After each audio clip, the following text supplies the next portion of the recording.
If a football hero accused of murder is news for months, if every Capitol Hill scandal merits weeks of coverage, how much attention do 2.5 million dead merit? It's a story we should have brought you long ago. This week on Nightline, we'd like to make up for that by finally telling you about the beauty and the tragedy of Congo. 3 years, 2.5 million dead. We thought you should know.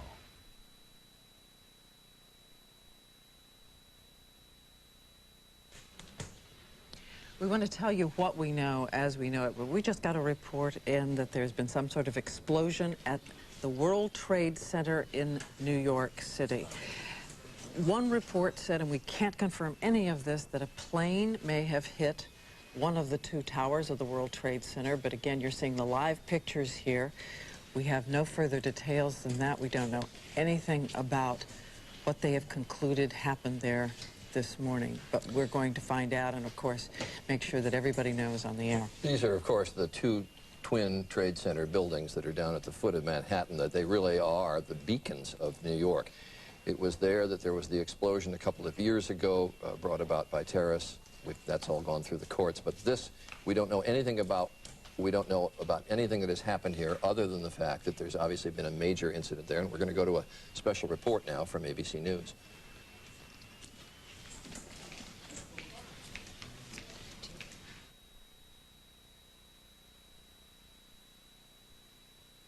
This is an ABC News special report. Now, by the entire ABC network. Good Morning America was in progress in the East Coast and the Midwest, but we're joined by the entire network just to show you some pictures at the foot of New York City. This is at the World Trade Center. Obviously a major fire there, and there has been some sort of explosion. We don't fully know the details. There is one report, as of yet unconfirmed, that a plane has hit of the World Trade Center, and you can see that there is smoke there coming out of at least two sides of the building. And as you said, there are two towers, the tallest structures in Manhattan, on the island of Manhattan. We're trying to get people on the telephone to see what more we can learn. We have no idea if it was a plane. Was it in any sense deliberate? Was it an accident? It does seem to be that there is considerable and truly terrifying damage on some of those floors at the top. This angle is a little deceptive. As you know, there are two Trade Center towers, and the second tower there is hidden behind the first. This is really almost the picture postcard of New York City. It's that and the Empire State Building, I guess, are the two most recognizable symbols of New York. There you can see the two, well, we had there for just briefly the other angle of the World Trade Center towers, but this is confined to one of the towers on the upper floors. These buildings, I think they're 110 stories each, so this would be in the top 15 or 20 floors there. You mentioned earlier that, of course, as we all know, years ago there was that terrorist attack. It took place down on the ground and in the underground levels and the garage levels.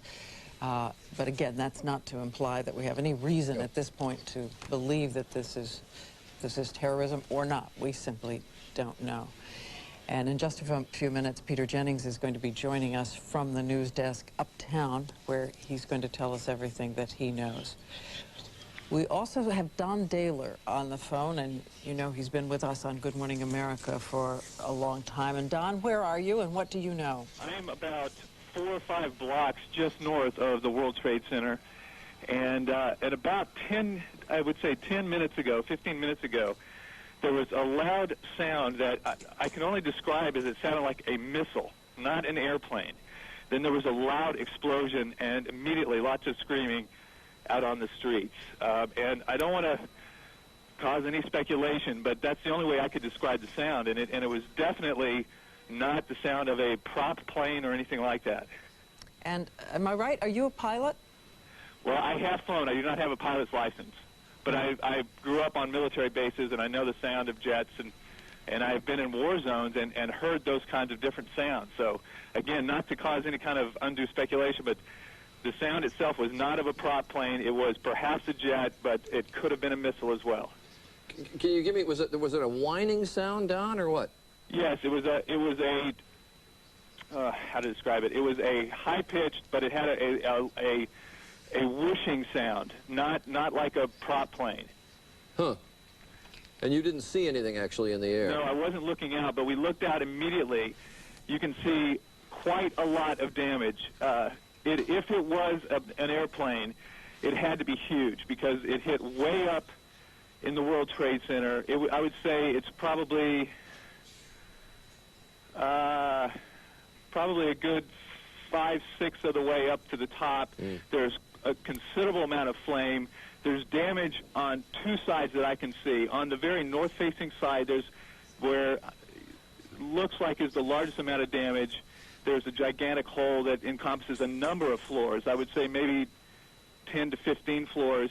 And then on the left side, which would be the east side, there's considerable damage as well, and lots of flames and smoke coming out of it. You know, I don't know that people outside New York realize it, but these two buildings are essentially cities in and of themselves. I mean, there's 30 to 40,000 people, if I remember the number, and I'm doing this from memory. Yes. Number of people who actually work in these buildings, and this obviously occurred at the time that people were coming to work.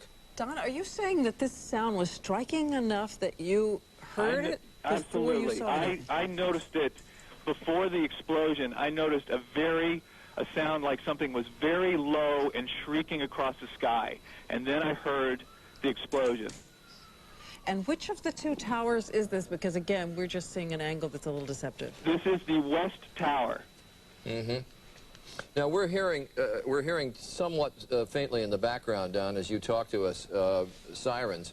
Are there a lot of emergency vehicles already on the scene? Yeah, they're descending. This part of New York City has quite a few emergency stations all over, and I imagine it sounds like they're coming from every one of the stations. In fact, there's one just down the street that sounds like every truck they have is headed that way. We see, actually, we see two faces. I know you can't see the picture that our audience is seeing, but we see two faces of that tower. One seems to have a rather gaping large hole in it. The other face seems to have two holes in it. It's all somewhat obscured by smoke, one large, one somewhat smaller. Right. And, of course, we know there are a variety of offices there. There are financial offices there. There are advertising offices, all kinds. We can only hope that since it is still a little bit early in New York, that maybe on some of those floors, some of the offices were still not open for business. You can now see there on that one side, well, you can see flames now coming actually out of two sides of the building, and I'm minimizing actually the number of openings that are on those two faces of the World Trade Center. There's multiple, it looks like, holes with fire or openings still going on. On both sides of the tower. As we've heard before, we said earlier that there was at least one speculative report that an airplane had crashed in, whether deliberately or accidentally, we don't know. And there are continuing reports from people who say that they saw an airplane, one woman saying that she saw a jet going in. So again, Don, a jet screaming that low could be consistent with what you heard? Absolutely. It could be consistent with what I heard. What I know I did not hear was an airplane, any kind of a prop plane. And I think looking at the damage, I don't think there's any way possible that it would have been a prop plane. It's just too much damage to the building. What's deceptive about the World Trade Center is that it is so huge and so tall that the perspective is difficult to get from the ground. But when you look at the size of the hole, and if you look in context at one of the helicopters going around at a lower size, a helicopter is about the size of a regular Cessna, that kind of thing, the body of the plane. The hole is so much larger than that helicopter that it would have to, if it was a jet, I would have to speculate that it would have to be a larger than normal jet. I mean, larger than like a Citation or something like that. It's just such a gigantic hole, and it blew out the other side. And again, these buildings are almost a city block size building. So for it to have blown in this hole on the north side as well as the west side, it had to be a gigantic explosion. Well, obviously we don't know if this was if it was a plane, and I underline if it was. We don't know if it would have been deliberate or accidental. We know so little now other than what we can see from these pictures.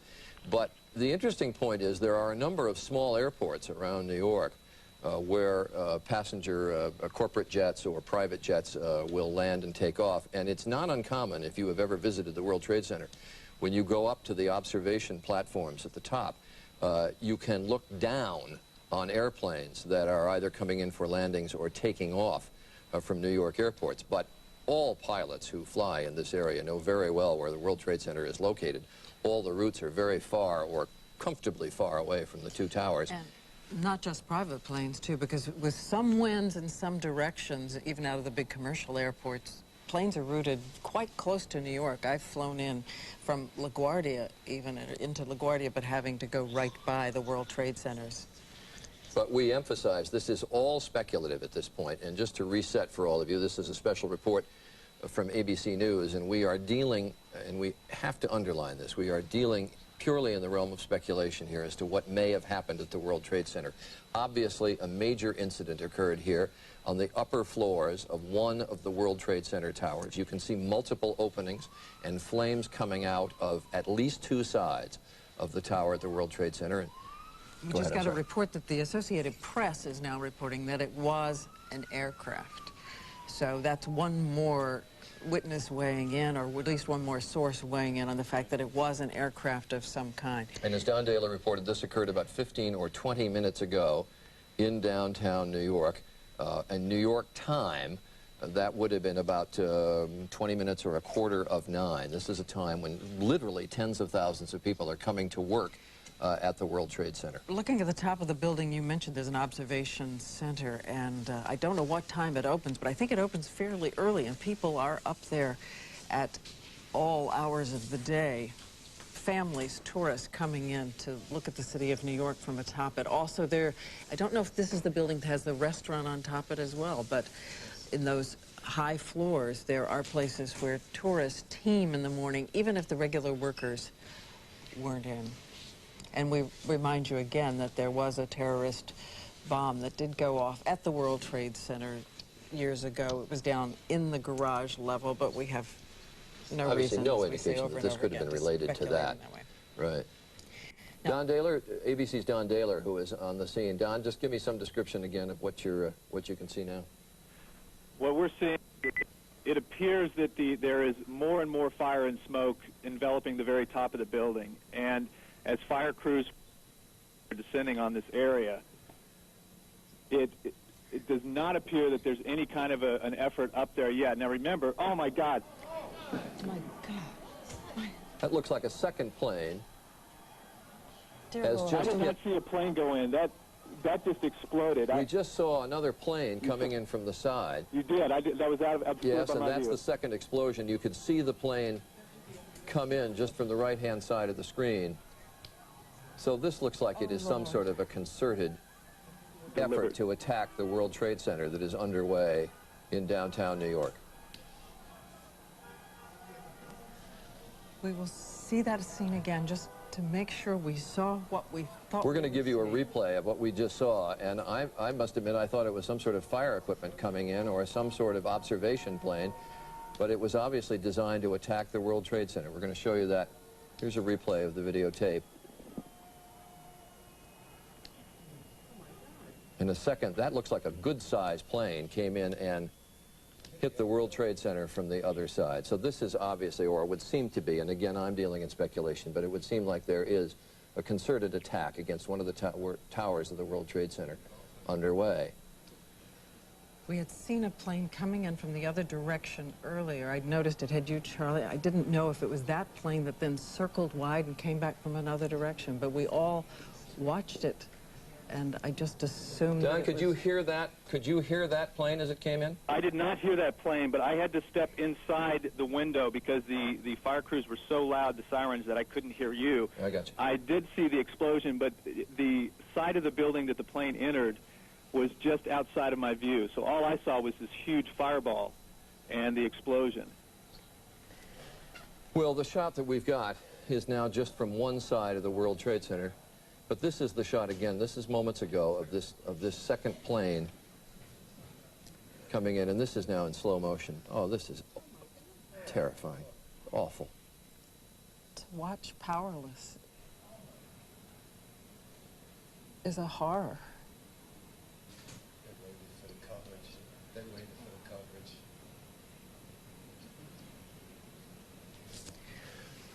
All right, we're going to go back to live coverage. Now you're looking at live pictures, and there is the second fire which was brought about by this second plane that hit the tower. And Don, from everything I can see, it was the same tower that was hit the first time, right? No, it's the second tower. It's the other tower. It is the other tower that was hit. My mistake. They targeted it, from what I'm seeing on the television. From your view, the two towers are in, one is in front of the other one, but it was definitely the second tower that was hit, about halfway down, not quite as high. And from my view here, it does not seem to be as big, as much damage as the original.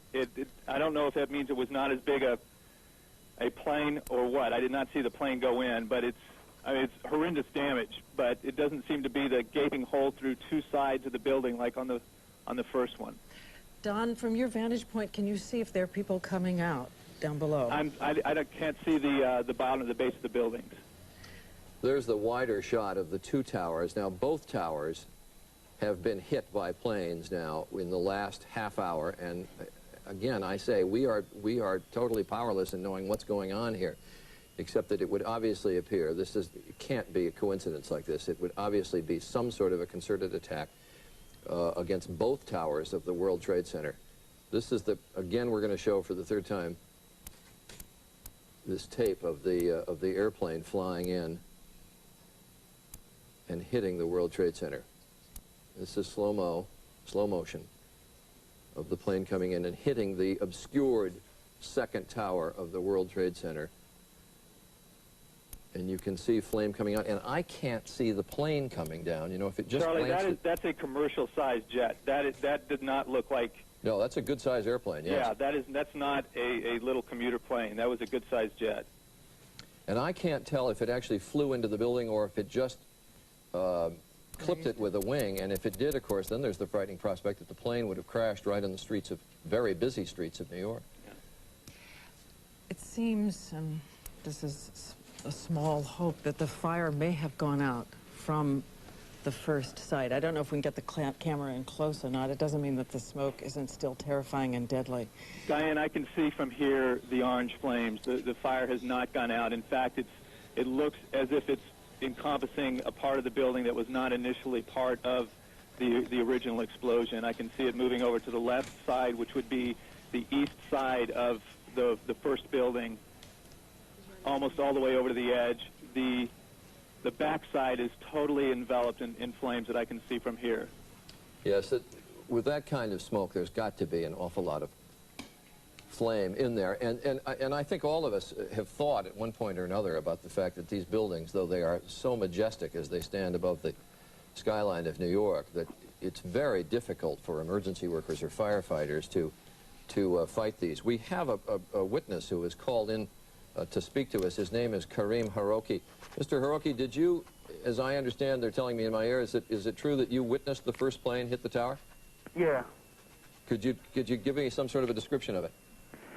I was sitting in my car here in Greenwich, you know. I just saw the plane is coming down from the left side and going straight to the building, you know, and going inside. It actually went inside the building? Excuse me? It flew right into the building? I saw it coming from the left, and I saw the plane coming through to the building. I go inside. It's a small plane. You say small plane. Was it a jet? Excuse me? Was it a jet plane? No, it was plane, you know, like they teach the people for that plane is like a small plane, you know. It's that kind of plane. You mean like a small single or double engine yeah, prop double plane? engine, yeah. Right, and it actually went into the building there on the upper floors? Yeah, going into the building. And I never saw that plane before. It's like something, I don't know, it's like they work with the motor. I never saw a plane like that before. Yeah. All right, my car, she's nice. Mr. Haroki, you are down in that area right now then? Yeah, I'm in Greenwich here on North Mall Street. Can you tell if there's a large number of fire equipment and emergency equipment on the scene? Excuse me? Can you see fire equipment or emergency equipment on the scene? I don't know. The fire is upstairs in the building, and the second plane is the other building too. And did you see the second plane come in? Yeah, I saw the second plane is go boom. I heard, you know. I just wake up my head like that. I saw inside too. And that second plane much larger than the first? Same. It's same. Both same. They're both the same. Yeah. Because the pictures we see, the second plane looks rather large. No, it's not. It's going inside too. It's going inside of the building too. And the second hole, it's smaller than the other one. And it actually also penetrated the building. You could see it go in. Yeah, it's inside. It's inside. It's inside. No plane is outside. Nothing. Now, can you see if there are people fleeing the building? We don't have shots yet from street level. Can you see if there are people leaving the building? No, I can't see because I told you on the North Mall and Greenwich, I just saw up the building. I can't see downstairs. So you're in Greenwich Village? Yeah, I mean, no, in Greenwich Street and North Mall. Oh, I see, on Greenwich Street. Okay, I can. That's just to locate people who don't know New York. That is right in the vicinity, right nearby, but not actually on the site of the World Trade Centers. ABC's Peter Jennings is at the anchor desk uptown here in New York and is now in position. Peter, I suspect you are looking at exactly the same pictures. Well, I know you're looking at the same pictures we are.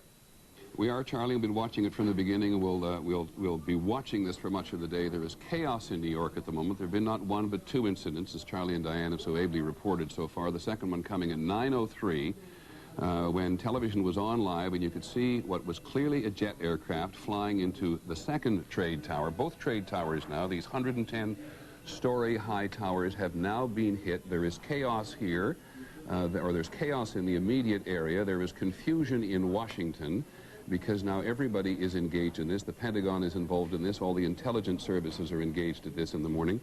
And as we look at those towers, let's just simply keep looking at these towers this morning. And if you have the feed at home, I actually don't have it here, so somebody could please make sure that I have the photo picture of what's going on. The various airports in the area, Newark and LaGuardia particularly, have already suspended operations. The city asked the Federal Aviation Administration for permission to close down airspace in all of New York, lest there be a third aircraft or some other untoward incident involved. And ABC's John Miller is with me here, who's been listening efficiently to all of his police sources. And John, I gather the city is ordering a major evacuation from a number of public buildings and a number of these very high-profile targets. They're going into what they call an Archangel operation, which is a code name for essentially a major lockdown of the city, evacuating the United Nations building, the municipal building, City Hall, Gracie Mansion, which is the mayor's residence, all things that could be considered potential targets, because obviously, because of the nature of this with two incidents, there is the potential that this is a double act of terrorism, and they are worried about other targets. All right, let's go back to the building itself. John, you work the police radio, if you would, for just a minute. The FBI is already investigating reports that a plane was actually hijacked before this collision, this incident, this attack occurred at the World Trade Towers. In Washington at the moment, the presumption is that this is a terrorist attack, according to ABC's John McWethy, though it's very difficult at the moment for anybody to get a clear appreciation of what has actually happened, because it has happened so quickly. First attack coming just before 9 o'clock Eastern Time, and the second attack, which we could all watch, those of us who are watching television, occurring at 9:03, just 3 minutes after.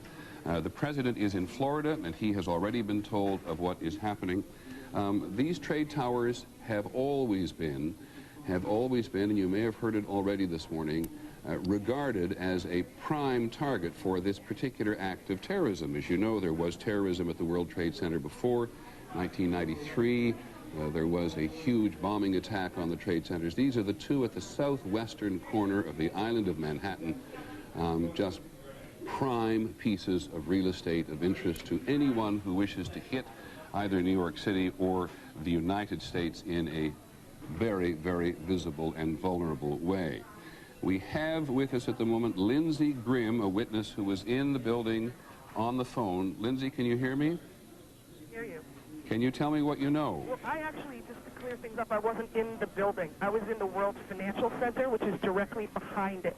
Okay. And I was on our part of the building faces the section, the courtyard where the World Trade Center is. So we ran to the window right after we felt this kind of this sonic boom as if it were an earthquake, and something just wasn't right. We ran to the window and somebody yelled, "Oh my God, a plane just flew into the World Trade Center. Is this what we think of as the first one or the second one, Lindsay? It was the first one, because I was actually outside for the second one. And the first one appears to have gone into the southern tower, am I correct? Correct. And this second one, did you see the second one? I had my back facing. I was running as fast as I, well, not running, but walking at a brisk pace away from the two buildings when I heard it, and people just started screaming and running. Now, you know the area fairly well working down there. Is 9 o'clock in the morning the time when people have gathered in very large number? People get there earlier, get there later? Yeah, I actually just happened. I usually get here a little after 9, and I happen to be here early for a meeting this morning. So, yeah, I mean, you see the general amount of traffic about 9 o'clock. Is that when it happened, right at 9? No, just before and just after 9. Okay. In that there have been two. Can you see outside at the moment as to anything that's happening? I am outside. And where are you and what are you seeing? I am west of the two buildings, looking directly at them, and it's difficult to look at. I'll tell you that much. This is not an area which is easy to reach for emergency services. These two buildings hug the Hudson River. There's only the West Side Drive that comes up there. Is there a large amount of emergency equipment descending on the place? There sure is. As soon as I got out of the building, obviously the first thing you're surrounded by is siren noise everywhere, and you can hear it coming by now, even still. Anything else you know that you'd like to add? Just as I was coming out of the building, I heard somebody sort of ushering people away, and they were saying, you guys got to get out of here, it's a bomb.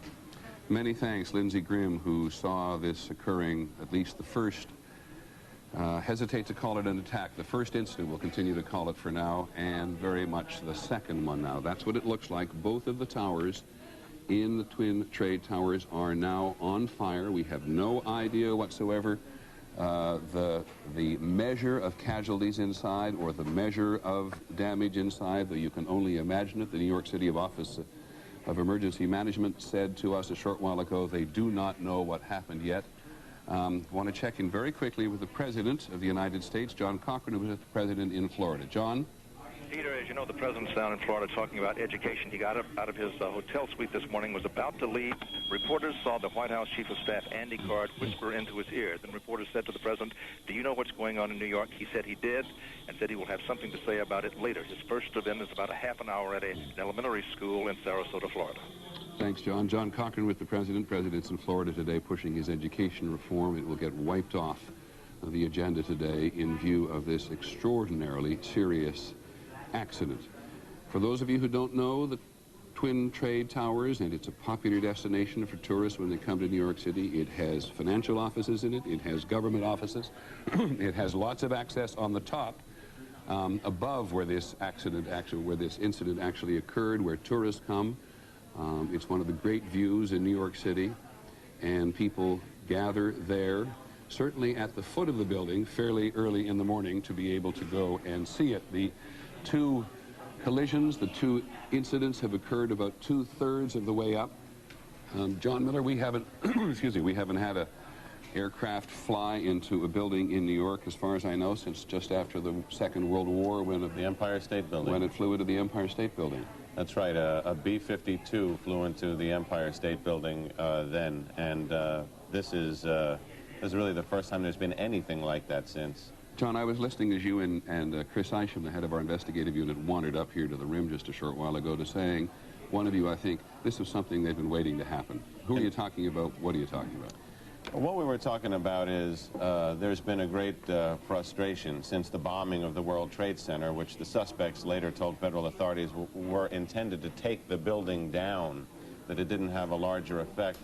And U.S. intelligence, FBI people for years have heard that they've always wanted to try and finish that job off, to take the buildings out, and that it was another viable target. Interestingly, ironically, whatever you want to call it, the World Trade Center just hired 2 weeks ago the head of the FBI's National Security Division for Counterterrorism in New York to augment and take over their security, pretty much aware of the level of threat that this is as a symbolic target. One of the things that anybody mounting security in the World Trade Center himself will not be able to necessarily appreciate is what has happened at some distance. And there are a couple of reports, speculative at the moment, drifting around, including one on the Associated Press, which says the FBI is investigating reports of a plane hijacking just before the World Trade Center actually crashed. And John McWethy, our national security correspondent, is with us in Washington. John, what do you know? Peter, we do hear that there was a hijacking. It is not clear where that hijacking occurred at this point, but it is one of the many things that U.S. officials are scrambling to try to get a handle on at this point. Anything else, John? What happens at the Pentagon at a moment like this? I know everybody springs into action, but what do they do?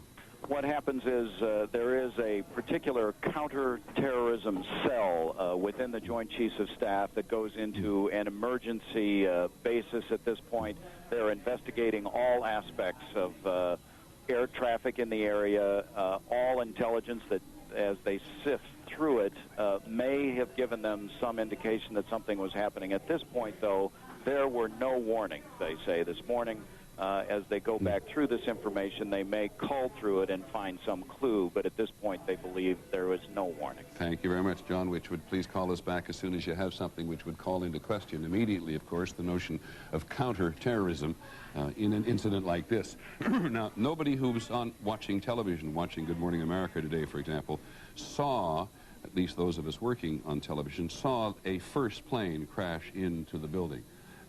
Much of the country watching television this morning will have seen the second plane crash into the other tower. And we have, as you can see from a distance there, until we get our cameras on the ground, producing material which we can put on the air, a pretty limited view. So we have no idea what the evacuation procedure is in the building. We do know... We're listening in the background. At this time, all elevators are out in both towers, according to the rescue workers on the scene. They put out an urgent call for Scott air packs because they're climbing smoke-filled stairwells. They've got to go very high up to get to the target locations, and they're talking about people trapped in the smoke there. And this, of course, is reminiscent of 1993 when the explosions occurred at the trade towers last time. Exactly. John, is it standard operating procedure? You mentioned that all of the other principal government buildings in the city, Gracie Mansion, the mayor's official residence, and some of the other buildings will be evacuated. Is that a fairly standard anticipated operation? It is an existing plan that is on paper, but Peter, I have to say, it's never been put into effect in New York. This is unprecedented, and I think as this develops, you'll see similar plans go into effect in Washington and potential target buildings, because they really have to take the position that they're under some form of attack here, at least as a precaution, until they sort this out. As we wait to get a better grasp of what now becomes a rescue operation of the people in the twin trade towers, we're reminded here that the U.S. officials, according to Pentagon sources, have no warnings today of any kind of terrorist attack. And if you listen to the news on a regular basis, you hear the Pentagon warning Americans worldwide of some impending terrorist attack. And here we are in the height of commercial America, with no warning whatsoever, no intelligence whatsoever, as far as we can tell, at least in these first couple of hours. No, and all of the latest intelligence, at least the basics of which I've been scanning for months, have focused on the high potential for attacks against American targets abroad. Indeed, federal authorities and the intelligence community have reported they've interdicted and interrupted more than a dozen of those attacks by shutting terrorist cells down around the world. They've always been worried since the first attack on the World Trade Center that there would be another bold strike on U.S. soil. And of course there are any number of targets which have been high on counterintelligence's list in New York City: the Lincoln Tunnel, the United Nations, the Holland Tunnel, the FBI headquarters, not to mention all of the city civic buildings which John mentions. President Bush is, by the way, going to speak very shortly to the nation about this, and then he's going to return to Washington. And we have on the phone our principal aviation analyst and expert, John Nance. Good morning, John. Morning, Peter. What would you like to contribute to this? Because one knows that it is indeed possible to fly an aircraft into a building if one intends to do so. If one intends to do so, that's correct. And unfortunately, when you've got something that has been as worrisome a target as the World Trade Center, regardless of the way we've hardened it up on the ground, they have apparently, whoever they is, picked the one vulnerable area. The thing that is most disturbing to me is not only the fact, of course, that there are people more than likely in that building that have been directly affected by this, but that we may have an innocent load of passengers. The flash of that second aircraft across the screen is disturbingly close to what you would call the plan form of an Airbus A319 or an Airbus 320, also of a 767 or something of that nature. And that's a large airplane. John, let me go slowly with you and we'll actually put it on the screen again very slowly so that we can see it come across screen. Are you able to identify specifically the type of aircraft by looking at this videotape as it comes across? Can we roll that, please? I'm watching that right as it comes across the screen, and it is more than likely not a Boeing 737. That profile, Peter, is very close to an Airbus A320, A319. And who flies the Airbus 320, 318? We have quite a few airlines. Okay, so very few private ones. All right, and John comports a little bit here with at least these initial reports that the FBI is investigating reports of a hijacking just before the second crash occurred. We had no... John, let me just ask you one other technical question about just flying in the World Trade Centers. When the first incident occurred, it was reasonable for people to suspect that it was an accident. From a flying point of view, is the World Trade Center always something to worry about if you're taking off for one of New York City's airports? Not really. And the fact that we have had all these years since that B-25 crashed into the Empire State Building tells you a lot about the flight paths around New York City. You have to be so disastrously out of contact and off course, and so many things would have to go wrong to imperil any of the buildings in Manhattan. The fact that it hasn't happened tells us really how rare a situation it would have to be. John, the FAA immediately asked for New York City airports to suspend operations. We can confirm that Newark and LaGuardia have closed down. And Kennedy and Teterboro and Westchester. They've essentially asked all airports within a 20-mile radius to put a hold on anything taken off. Teterboro Airport, which is in New Jersey, just on the west side of the Hudson River, and Westchester, which is maybe 40, 50 miles north of New York City. They're all suspended operations. Standard, easy to do, John, quick to do? It seems to have been so. Fortunately, very, very quick to do because they're all controlled by air traffic control towers, and they can put a halt to the operations with one phone call. Okay, John Nance, thanks very much. Call us back, will you, if you learn anything. Peter, one of the difficulties they're going to face, as you can glean from this picture here, is the people who are trapped and need to be rescued are on the upper floors, but you see the plume of smoke covers the roof. The last explosion was at the bottom of the building and the smoke rose up, but they were able to make a series of daring rescues by landing, and they've trained for this and retrained, landing police helicopters on the roofs of the Twin Towers and pulling people out.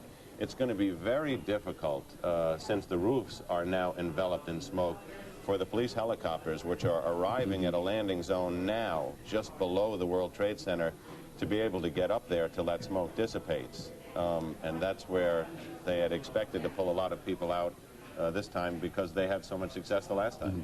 Similarly, John, if you look at the two buildings, it does appear that at least in the northern tower there, or the left tower as you see it on the screen, below the incident, the building at least looks on the outside to be reasonably secure, and people will have a long, horrendous, terrifying walk down in a darkened building, but will at least be able to get out on the ground. By the way, Claire Shipman, ABC's Claire Shipman just called in. She's been checking with the FBI. She also says that the FBI had no warning whatsoever. Their crisis management operation in Washington is in place in conjunction with the Federal Aviation Administration. They are all now, which makes perfect sense, focusing on the recovery of survivors. The New York Stock Exchange has delayed indefinitely its opening today. This will just have not only an extraordinary effect on the national psyche, one surmises, dissimilar perhaps, but from what happened in Oklahoma City, but a very clear reminder to those of us in the United States that terrorism of a huge magnitude, with which we're somewhat more accustomed in the Middle East and in Africa, given the attacks on the U.S. embassies a couple of summers ago, but a reminder again that as far as international terrorism is concerned, and people's anger and even desperation on this occasion with the United States is going to find itself manifest here on U.S. soil. John, here's the president now in Florida. I wonder if everybody knows there what's going on. We'll listen to him. Ladies and gentlemen, this is a difficult moment for America. I unfortunately will be going back to Washington after my remarks. Secretary Rod Pace and Lieutenant Governor will take the podium and discuss education. I do want to thank the folks here at Booker Elementary School for their hospitality. Today we've had a national tragedy. 2 airplanes have crashed into the World Trade Center in an apparent terrorist attack on our country. I have spoken to the Vice President, to the Governor of New York, to the Director of the FBI, and have ordered that the full resources of the federal government go to help the victims and their families, and to conduct a full-scale investigation to hunt down and to find those folks who committed this act. Terrorism against our nation will not stand. And now, if you join me in a moment of silence.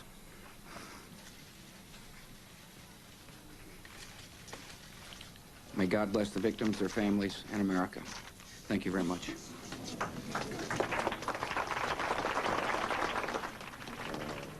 President clearly shaken, I think one can say, confirming what we think we all knew, which was that 2 aircraft in an act of terrorism crashed into the twin trade towers. Nobody was quite certain about the first one at the very outset, but the President absolutely, having talked to the Vice President, the Governor of New York, the Director of the FBI, now believing and confirming that we have 2 terrorist attacks on the World Trade Center, and the President saying the 2 things which a President must say at a moment like this: terrorism will not stand, which is an important thing for him to say, but not always necessarily effective, and God bless the victims and their families. John Miller, what are you picking up on the police radio? There was a bit of a stir a moment ago because LaGuardia Tower reported urgently that there was another aircraft moving fast in the no-fly zone. Now they've contacted that aircraft and they say it's a military aircraft that's rushed to the scene to enforce the no-fly zone and literally be a presence in the area in case there is another plane headed for the building, so that there'll be some at least armed aircraft up to confront it. Just think for a second, John, how you have drawn an extraordinary parallel. We think of no-fly zones as being in southern Iraq and northern Iraq, where the Iraqis are not allowed to fly, and if they do fly, are going to be shot down. Now we have a no-fly zone all around the lower part of New York City, and perhaps on the northern area too. All of the areas, airports closed down, and armed American aircraft in the air to shoot down anybody else who wants to take a shot at the place. I mean, those are the reports that are coming across the radio now, and if they're true, it's quite incredible and certainly unprecedented. Well, it would also suggest, as best you can tell, looking at it from this very sort of antiseptic environment that we are all in our newsrooms, is that the reaction has been fairly quick. New York City has an Office of Emergency Management. It's over here on the west side. It's a great bunker. Which the city, ironically, it's located in the World Trade Center complex, although not in the Twin Towers. Just right next door, north of the Trade Towers, right. in the World Trade Center, in the other northern World Trade Center there. And on an occasion like this is not one they absolutely anticipate when they get going. They're talking very concerned with chemical and biological warfare. They've got extensive plans about that, which they very often demonstrate to the press. I'm going to interrupt myself and everybody else for a second because one of our senior producers, Mark Obenhaus, is on the phone, and he saw the incident. Mark, do you hear me? I do indeed, Peter. Go ahead. Well, I was leaving my house to go to work, and I walked down the street to go to the subway. I was at the corner of Franklin and West Broadway, and as I was approaching the subway, a tremendous roar went over my head, and I looked up immediately, and it was a plane, and much lower than I've ever seen a plane in Lower Manhattan. And it was a large plane. I couldn't identify it as anything specific except that it was a commercial jet, certainly. And then my eyes followed it because this is approximately 15 blocks from the World Trade Center, and it just slammed right into it and was completely engulfed by the building. It was extraordinary. No wings flew off, nothing like that. It just went directly in, creating this sort of cavern-like hole, and suddenly then big flames started protruding from it, and then of course smoke, and then debris started just catapulting. And of course the area that we're in, there's a great deal of foot traffic, and people are just approaching and beginning to just gasp at just the sight of the building itself. Even if they hadn't seen it, the actual incident, the actual impact, just the sight of this huge building engulfed in flame with this massive cavernous hole in the side of it. And we stood there, I can't tell you the amount of time, I would estimate to about 15 minutes. And of course there's all kinds of services coming down, fire department and so forth. And then suddenly from my vantage point, which would be north of the building, the far tower suddenly explodes in flames. Yet again, a similar kind of an event. And I now see, I've run down the street to my home where I have the television on, and I saw that too was another airplane. From our vantage point, you couldn't tell what exactly it was that hit the second tower, but it was a similar, seemingly almost like bomb blast, and with flames and debris protruding wildly from the building. Mark, let me ask you a couple of more specific questions. You now confirm for us, I think, that it was the first attack on the tower that you saw.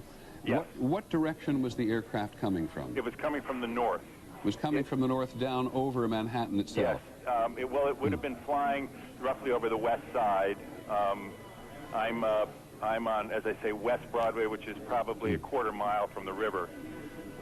So it was on a direct path north, from the north, into the north tower. Do you remember whether it had 2 engines, 3 engines, or 4 engines? I do not. It was very quick. It struck me, the profile, the body of the plane was of such scale that I immediately identified it as a commercial jet. It happened so quickly I couldn't tell whether it had windows on the side or what. It could very well have been some sort of a transport plane, but it was a large plane. As opposed to occasionally down here, you do see smaller prop planes or smaller aviation stuff that flies around here, sometimes doing movies and things like that. But in all my years down here, and I've lived down here for about 20 years, within walking distance easily of the building, I've never heard anything like this, and that's why I just immediately glanced up and just followed the track of this sound and this huge plane that was swooping over my head. Could you see any markings on it whatsoever? No, I did not. It was too quick. I can't give you any kind of identifying help on what it was. Do you remember what color it was? My impression was that it had a tan coloration to it. However, the sun, it was very low in the horizon, and I think kind of orange, and it may have been simply the color of the sun reflecting off a silver exterior. I really am not sure of that. Okay, Mark. Anything else? What's the mood in the environment down there at the moment? As if it's not hard to imagine. And everyone who glimpses it close up, it's quite different seeing it from the ground than on these television pictures that I'm now looking at, because it's close to you and you see what the impact must have been like, and you see the kind of devastation that has incurred by the buildings, and it's just frightening is perhaps even too mild a word.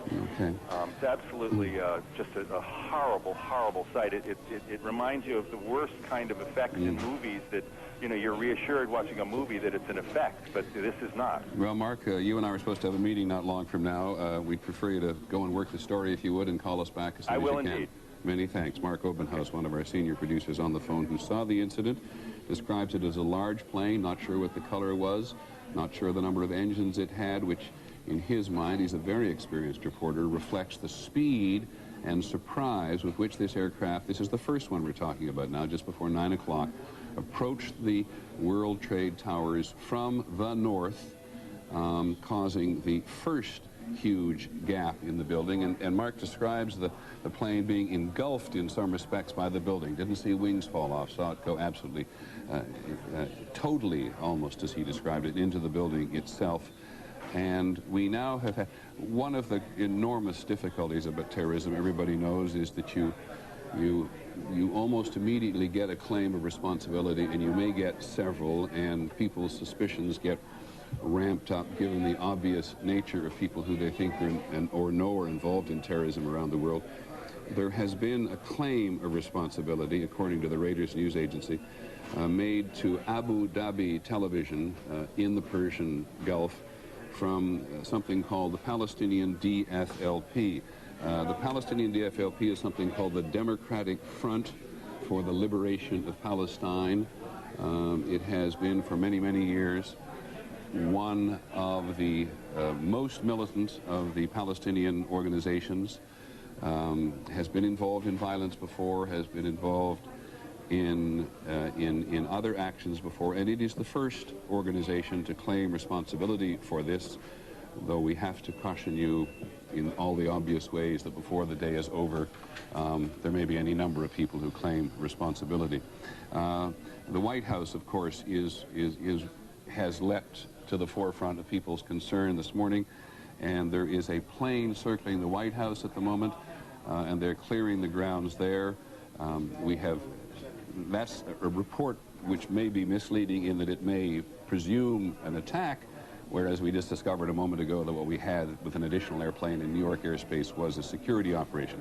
I think probably most Americans know that there is no building in the country which has heavily defended, I shouldn't say deemed secure, but a battery of anti-aircraft missiles on the top of the White House itself. We've had an incident, as you know, in the past, several years ago, where a small aircraft landed in the White House garden, and the pilot, mentally deranged, as I recall at the time, was killed. But the White House is certainly been very heavily defended, and this plane circling the White House adds to the trauma that people are feeling today, but we have no idea precisely what that means. John Miller, you're listening. The scene is still in some degree of chaos, but the police have set up a major mobilization point just outside the building, and they've set up a tactical mobilization point. The major mobilization point is for the responding units involved in the rescue. The tactical one is actually an armed mobilization point for security outside the World Trade Center now. Thanks very much. Let's go to the White House. Claire Shipman is on the phone. Claire, what's that we're looking at? Well, that's what we're trying to figure out right now. All we know is it's a gigantic plume of smoke coming from behind the old executive office building, and we're told that the White House itself, the West Wing, at the very least is being evacuated, that our personnel from there are being asked to leave.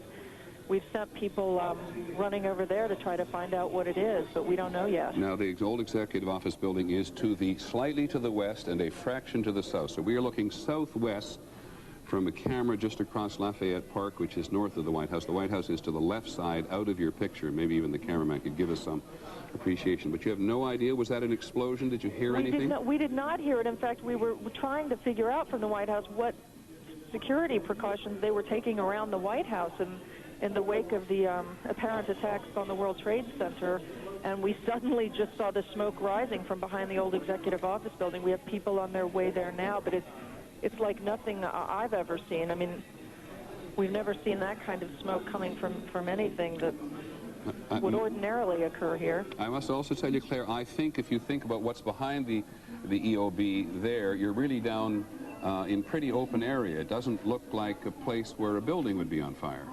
No, that's right, although there are a number of buildings just behind the old executive office building on G Street that could potentially be on fire, but nothing you would necessarily think of as a target.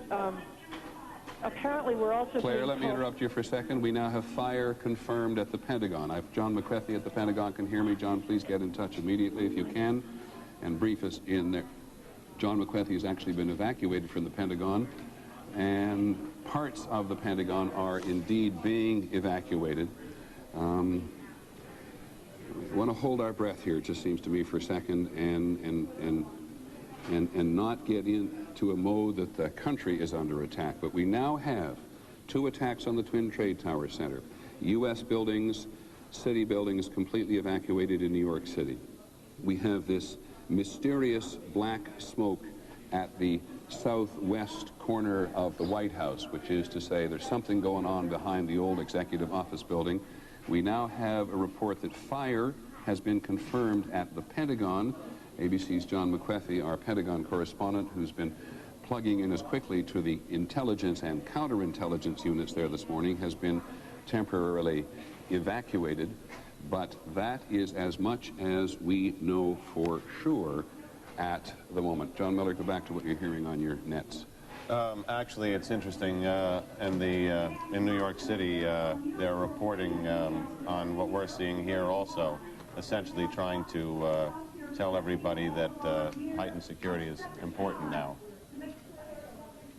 John, I apologize. There's a lot of us here. What are we listening to there? Say again. Say again, please. Come here, John. Reporting that bomb squads are checking out Air Force One. Good. Try to correct. So we have bomb squads. I think you're going to see a lot of this, and I think we were talking about this a few minutes ago. In fact, when I was telling you that in New York they were evacuating the municipal building, the United Nations, Gracie Mansion, which is the mayor's residence, all potential targets, I suggested to you that shortly in Washington you'll probably be seeing the same kind of reaction at sensitive symbolic locations. And apparently that's become more than a concern, but perhaps a reality. Okay, we do know, or at least the Associated Press is now reporting, that an aircraft crashed near the Pentagon, and the West Wing of the White House, as Claire Shipman told us, was evacuated amid these threats of terrorism. I guess what's, first of all, let me go to another eyewitness. ABC's Bill Blakemore, one of our senior reporters, has been an eyewitness to the New York incident. Bill, you on the phone? Yes, I am, Peter. Go ahead. I'm down at 12th Street. It looks like we're more than a mile north of this very surrealistic site, and business has completely come to a stop here. Looks like throughout lower Manhattan, people standing in the streets, cell phones aren't working. A few of these phone booths, such as I'm talking to you from now, are working. One man just shaking his head said to me a few moments ago, I was supposed to be at a meeting in the building at 10:30 this morning, and then I saw the second plane hit the tower in this flash of light. There's a complete cessation of regular life. There's one delivery man standing here looking like he doesn't know where to go with this stack of beer crates. So all of lower Manhattan is just standing in the streets on this sunny morning looking at this unrealistic sight in front of us, this gray smoke coming out of the trade center. Okay, Bill, talk to as many people as you can. Call us back when you can. I want to let you know we're going to get back to ABC's special coverage, but we ourselves, what started in New York is now happening in Washington. We want to get more into that this morning.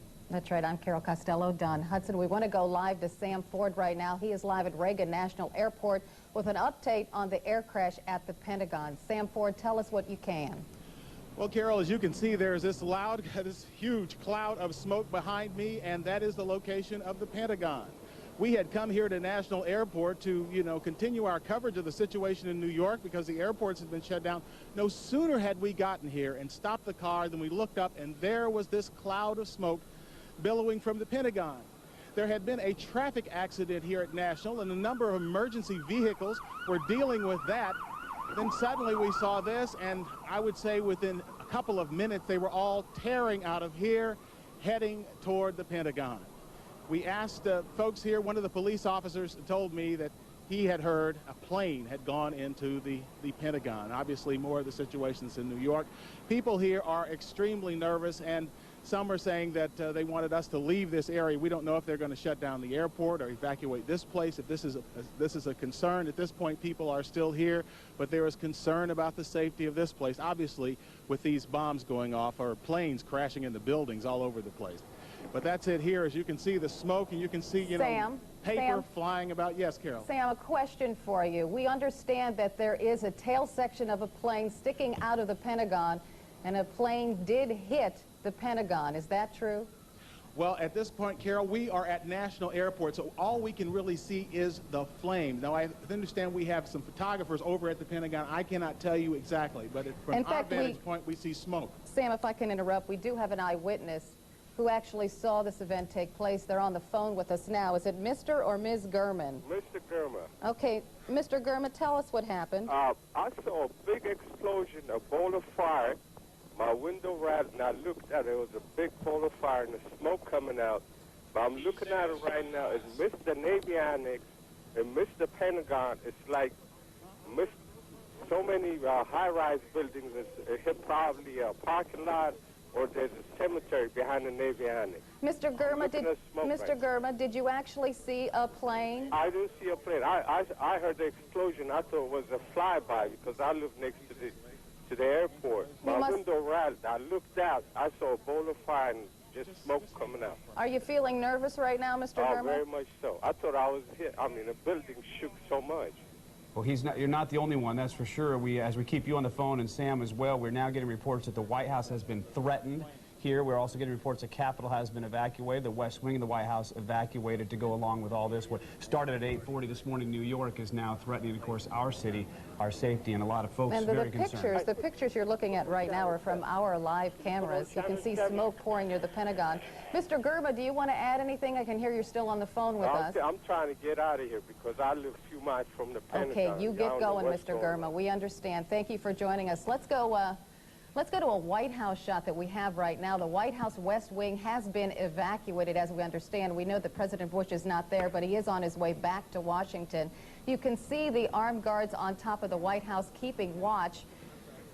But at this point, they, as well as we, don't know exactly what's going to happen, but everyone is on standby, as you might expect. And as you mentioned, in case people are wondering and didn't see President Bush in Florida for an educational issue down there, he made a brief announcement about this and said he was on his way back here to deal with it, and of course saying that the terrorist acts will not be tolerated and that they will be looking into it. But after he made that comment is when it happened at the Pentagon. At that time, only the 2 planes had crashed into the Twin Towers, the World Trade Center in New York. We wish you could tell you more about what's going on in our own backyard at the Pentagon. We don't know if there were any injuries. We do know there was a construction scene on the scene at the time. We do know when they heard something explode, they turned around and they started to run. We do not know if anyone inside the Pentagon or around it was hurt. Okay, we have another person on the phone. Janet, are you with us? Yes, I am. We understand that you witnessed this plane, a plane crash into the Pentagon? Yes, sir, I did. Tell us exactly what you saw. Well, I live in a high-rise building just outside of Roslyn, and I was actually glued to the television, and I have an office here, and it's all glassed in, and I saw a plane just coming right in front of my window, flying at a path that the commercial planes do not fly. Not coming into the direction to land at National Airport. How big was the plane? It certainly looked larger. Every once in a while there's a flight path difference for smaller private planes that come in. This was not a small private-looking plane. It looked more like sort of a commuter-type plane. And you said it was sizable, yeah. And then you said it was headed directly to the Pentagon. Yeah, it was heading in the direction of the airport, and I thought, this plane is way too low, and there's no runway that it goes in that direction, and it didn't turn at all. And as soon as I saw it, I knew it was way too low and not on a flight path that I'd ever seen before living here. Okay, and what did you hear? I couldn't hear anything from where I am. I just saw the plane just disappear out of my sight beyond the trees, and then I just saw massive billows of smoke. And then a few minutes later, I heard it was, and it basically is obviously right where the Pentagon is. I can't see the Pentagon; it's covered with trees. Are you in a safe place right now?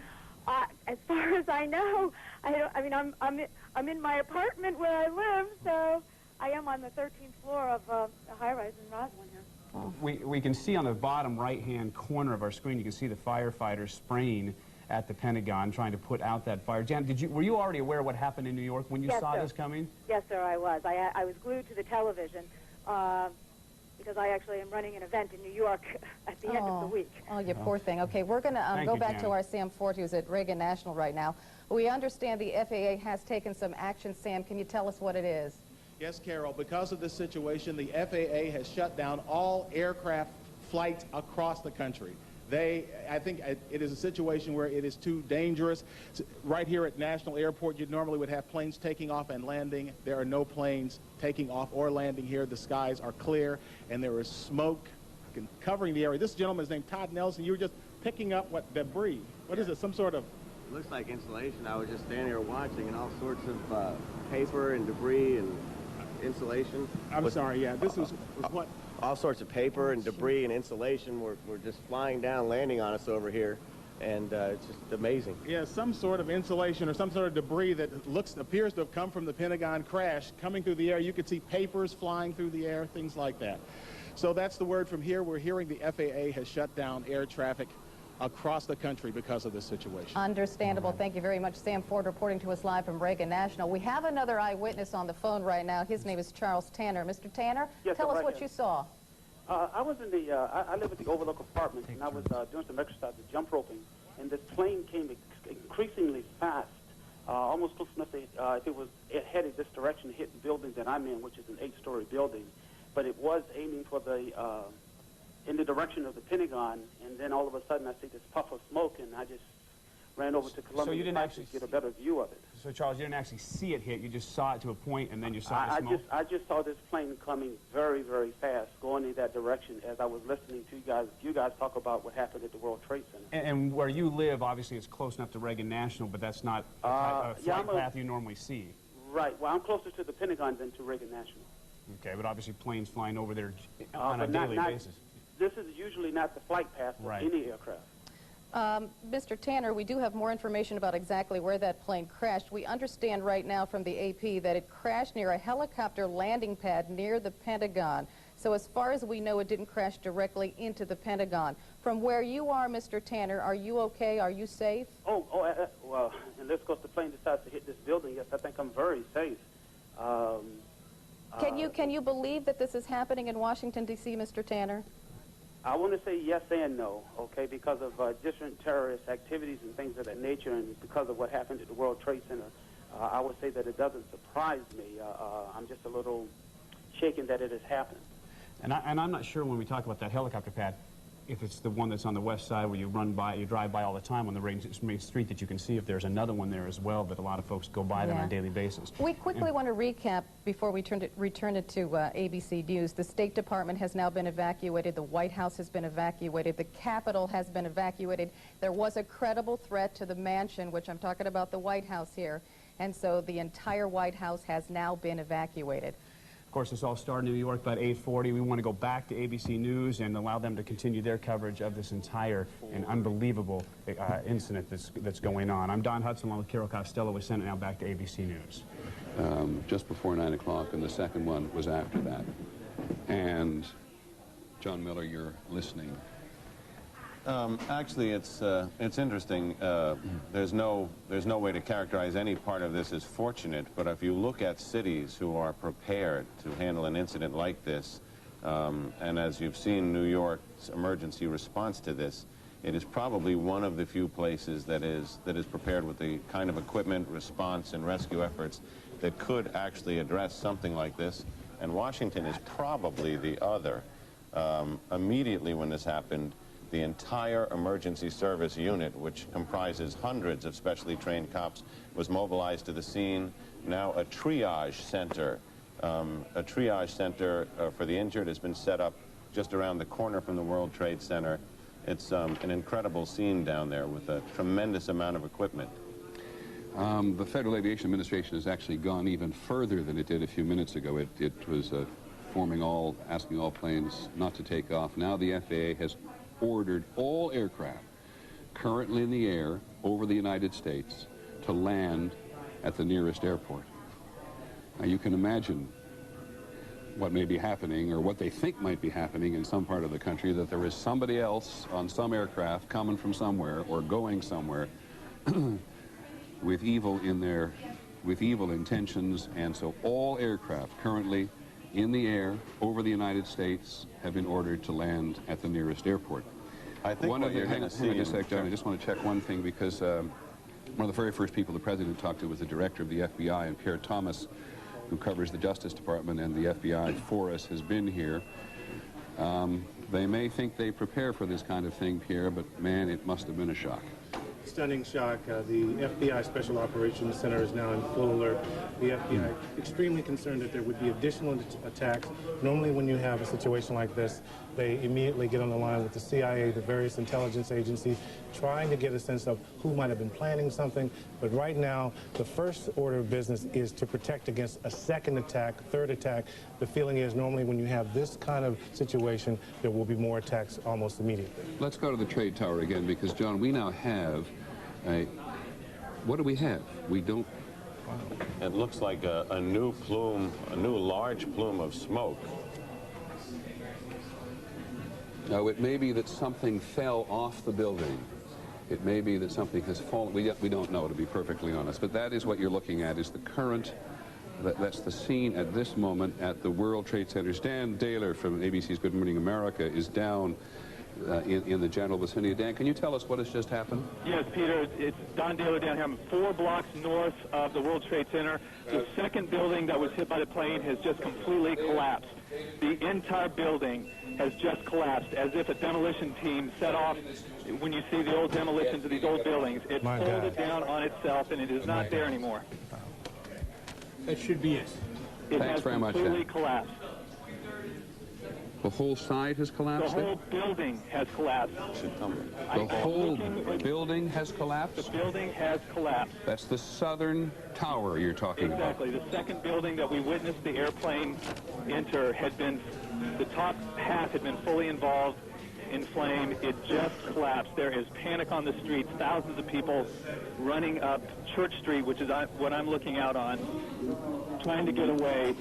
But the entire, at least as far as I can see, the top half of the building, at least half of it, I can't see below that, half of it just started with a gigantic rumble, folded in on itself, and collapsed in a huge plume of smoke and dust. We're talking about massive casualties here at the moment, and we have,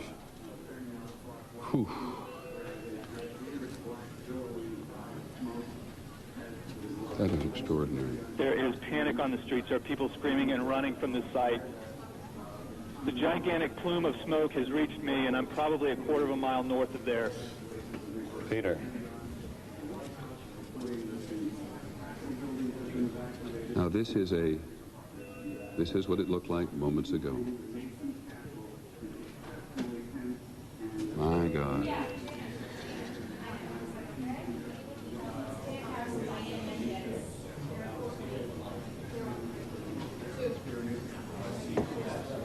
The southern tower, 10 o'clock Eastern time this morning, just collapsing on itself. This is a place where thousands of people work. We have no idea what caused this. If you wish to bring anybody who's ever watched a building being demolished on purpose knows that if you're going to do this, you have to get at the under infrastructure of a building and bring it down. Peter? Yes, Dan. What appeared to happen from my vantage point, the top part of the building was totally involved in fire, and there appeared to be no effort possible to put that fire out. It looked like the top part of the building was so weakened by the fire that the weight of it collapsed the rest of the building. That's what appeared to happen. I did not see anything happening at the base of the building. It all appeared to start at the top and then just collapse the rest of the building by the sheer weight of the top. There was no explosion or anything at the base part of it, but I did see that the top part of it started to collapse. The walls started to bulge out, bricks, glass things coming out, and then it collapsed in on itself, and it appeared to just fold down from there, from the very top. Thanks, Don, very much. Just looking at that, I don't know why, but when was the last time the United States was attacked in this fashion? It was Pearl Harbor in 1941. John? From the scene now, there's obviously massive casualties. Usually during these things, there's a little bit of a high pitch, but basic calm over the police radios among the emergency workers. I can hear them screaming, signal 1013, which is the police code for help, calling for help at the triage center, where other people who were already injured have been injured more, confirming that the building has collapsed. Dozens of officers, more civilians are injured. And we don't know, although I'd have to suggest, given the size of that building, what progress the evacuation was in of the tower that collapsed. Yes, Pierre Thomas. One thing I might add is that in recent years, the U.S. government has been preparing for massive attacks, but it's been primarily focused on biological, often bombing attacks. One of the things I have not heard discussed at all in government circles is the notion that someone would hijack a plane and perhaps fly it into a building. So one of the questions that I'm sure that will come out of this, if this indeed is a terrorist attack, is what kind of defenses did the U.S. have in place to deal with an event like this? Well, we talked about that even, Pierre, just before you came and joined us, because at the Emergency Management Center, which is just literally in the same complex as the trade towers, they talk at great length about their preparations for a biological, a chemical warfare attack, how they closed tunnel. I mean, they've been very efficient, taken it very seriously for many years. I'd be a little surprised if the notion of an airborne attack on a United States target had not been discussed. But the notion of the intelligence services knowing absolutely nothing of what is going on today and saying openly right away they had no warnings whatsoever is, and you say something very important, if this is a terrorist attack. We just keep saying that on a repeated basis. Not having any notion whatsoever of what's going on is to be reminded not only of the efficiency of terrorism, but just reminded the efficiency of terrorism. It's ironic. There's a chilling story. Lou Scalero of the FBI, who was part of the capture of Ramzi Youssef, who was the mastermind of the last bombing of the World Trade Center, told me this story, that he was flying over the World Trade Center in a helicopter with the suspect, Ramzi Youssef, next to him after he was captured in Pakistan. And as they passed over, Lou Scalero nudged him and said to Ramzi Youssef, you see, it's still standing. And Ramzi Youssef smiled and said to the FBI's assistant director, it wouldn't be if I'd had more money. This was... In other words, more money to buy explosives, more money to run a more efficient operation than the one he ran from New Jersey in '93. Exactly. And I mean, we may have seen the second coming of that plan. John McWethy is on the phone at the Pentagon. Hold it, let me just... John McWethy, we've now heard reports that 3 planes have been hijacked today. Can you confirm that? Jack McWethy at the Pentagon? Okay, then let me go quickly to someone named Don Wright, who saw the plane crash into the Pentagon. Don, are you there in Washington? Yes, I am. Can you tell us what happened? Yes, it was about 9:35, and I was looking out our 12th floor windows at 1600 Wilson Boulevard in Roswell, Virginia, and I watched this. It looked like a commuter plane, 2-engine, come down from the south, real low, proceed right on, and crashed right into the Pentagon. Went directly into the Pentagon? That is correct. Looked like a deliberate act? A deliberate act, sir. And can you tell me what direction it came from, Don? It came from the south. Came from the south, up along the river, across the land? It came from the south. Okay, and did you happen to look at your watch? We thought it was just a little bit before 10 o'clock. Well, I was watching ABC News, watching the Twin Tower, and about the time I saw the plane, I watched it come in very low over the trees, and it just dipped down, came down right over 395, right into the Pentagon. And are you fairly sure that it was what we sometimes describe and recognize as a small commuter plane? Yes, it was. Good, Don. Thank you very much. Appreciate your help. You're Don very Wright, welcome. an eyewitness to the crash at the Pentagon. Now, we have had, as I said, reports today. There are hundreds of reports flying around, and so we beg your indulgence on us saying as often as we do, these are reports. They're sometimes unconfirmed. They're sometimes confirmed. We'll try to make it absolutely clear what we absolutely know and what we're uncertain about. There are now reports around of 3 aircraft having been hijacked today. So we have at least, because we've now had eyewitnesses to 3 apparently deliberate aerial assaults involving the aircraft themselves, 2 on the trade towers in New York City, and 1 on the Pentagon itself, just described by Don Wright as a small 2-engine commuter plane which came up from the south.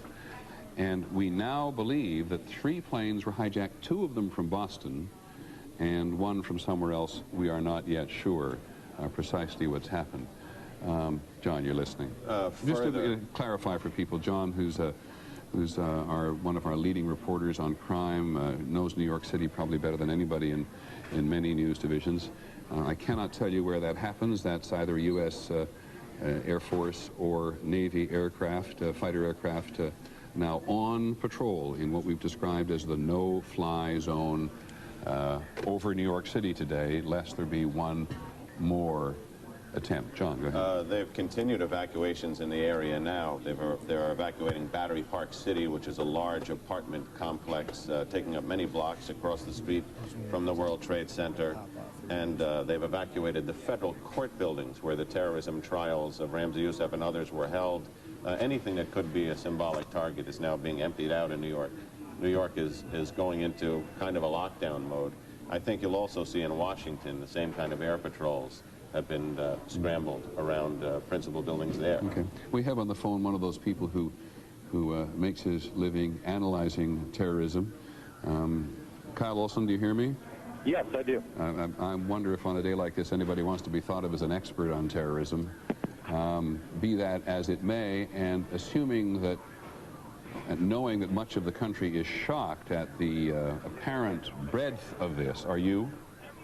Well, you know, this is the kind of attack that has fallen more into Tom Clancy novels than into actual response planning. Having said that, we've been anticipating for a long time. We've wondered why it's been so relatively quiet. The suggestions of Osama bin Laden's involvement. What has he been doing since Cole? Other groups out there with a real or imagined grudge against the United States. The nature of the event is shocking. The fact that it's happened is not. Thank you very much, Kyle. Really appreciate it. Kyle Olson. Yeah, one quick thing. Yeah, go ahead. One quick thing. The suggestions that are floating around out there right now. There's apparently this claim from the Democratic Front for the Liberation of Palestine. Right. Very interesting to know. If this is legitimate, if this claim stands up, this appears to be the first time this group has targeted Americans. This group has primarily steered away from the more extreme end of the violence scale. They focused less on suicide bombings, more on gun attacks and that sort of thing in the territories against Israelis. Well, if this holds up, this is a very different tactic. Well, if it is true, and of course the Democratic Front for the Liberation of Palestine was very much involved in attacking aircraft in the 1970s, which carried Americans. So certainly let's accept your notion that it's a recent attack on Americans. Thank you, Kyle, very much. You bet. As Mr. Olson makes clear, there has been at least one claim, and those of us who cover this for a very long period of time are always suspicious of claims. People who cover international terrorism. I'm going to interrupt myself. Linda Douglas, our Capitol Hill correspondent, I think is on the phone, and if she's not, she already reports there has been an explosion of some kind at the Capitol. Is Linda Douglas on the telephone? Let's get her on the phone as quickly as we have. She just reported a couple of minutes ago that the leaders of the Congress, Senator Lott, Senator Daschle, the Republican and Democratic leaders in the Senate, had been taken to some undisclosed secure location. Our general assumption is that there's no panic involved in this, that somebody in the Capitol building, as someone in the White House, has a book which says that when these things happen, here, Thomas, maybe you can confirm this for me, when these things happen, there are certain modalities which you behave, and as you see the hierarchy of the American political establishment and military establishment being attacked, you want to protect the chain of command. Absolutely. The first thing they try to do is get everyone in secure positions so they can gather information and make decisions about what to do next.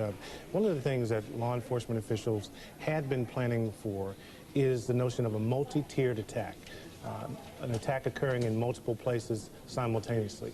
Because one of the things they've talked about is that terrorists want to project more fear, as much fear as possible. And one of the ways you can do it is to have this notion that attacks are happening on multiple fronts. Yeah, well, and we've never seen anything like this before in the United States, of course. And in fact, not seen anything like this in my recollection. I've been doing this for 30-some-odd years.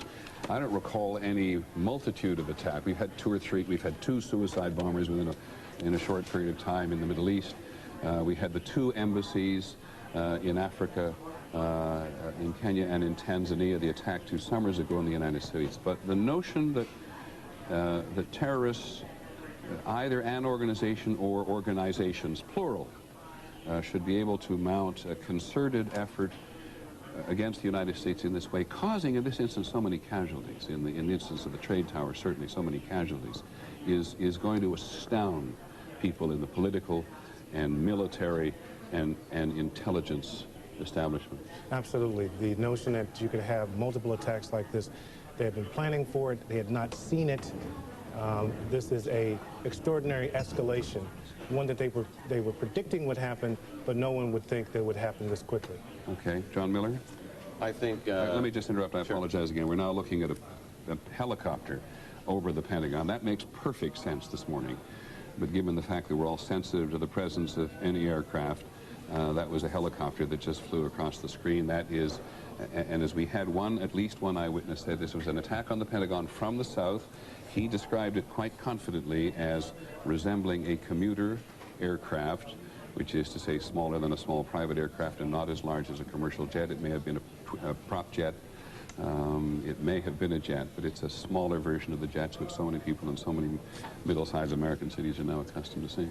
In terms of the realm of terrorism, this is going to be a real first test, literally by fire, for the Bush administration. You recall, after the embassy bombings in East Africa, the Clinton administration waited about 10 days and launched a missile attack against the camps of Osama bin Laden, who they felt confident at that time they could say was responsible for it, and who's since been charged in it.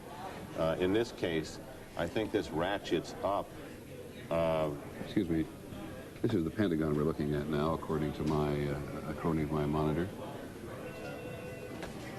And again, it is hard to grasp what part of the building. We do not know if they're in the courtyard or outside, but you can see that a fairly considerable amount of damage has been done. We do not know whether these are offices or storage areas. The Pentagon is full of many thousands of people every day. The Secretary of Defense, Donald Rumsfeld, has been saying only yesterday and today that he wants to reduce the bloatedness, as he put it, as he alluded to it in the military and the bureaucracy. But this is the great home of the military bureaucratic establishment. John, before I come back to you, Dennis Cross is on the phone. Dennis, do you hear me? Dennis Cross, do you hear me? Yes, I can, Peter. Dennis, I understand that you were in the World Trade Center when either this or these attacks occurred. Am I correct? That's correct. It was, I guess it was slightly before 9 o'clock, and I work on the 36th floor in One World Trade Center. I work in the insurance industry. Probably hundreds of people in my industry in both of these two buildings. And what happened? As I was... Hey, Dennis, just let me stop for a second. Somebody is trying another telephone on this line. Could they please not do that while we listen to Mr. Cross? Thanks. Go ahead, Mr. Cross. Go ahead, Dennis. Essentially, I was, sort of at my desk working, general office activity, and felt an enormous...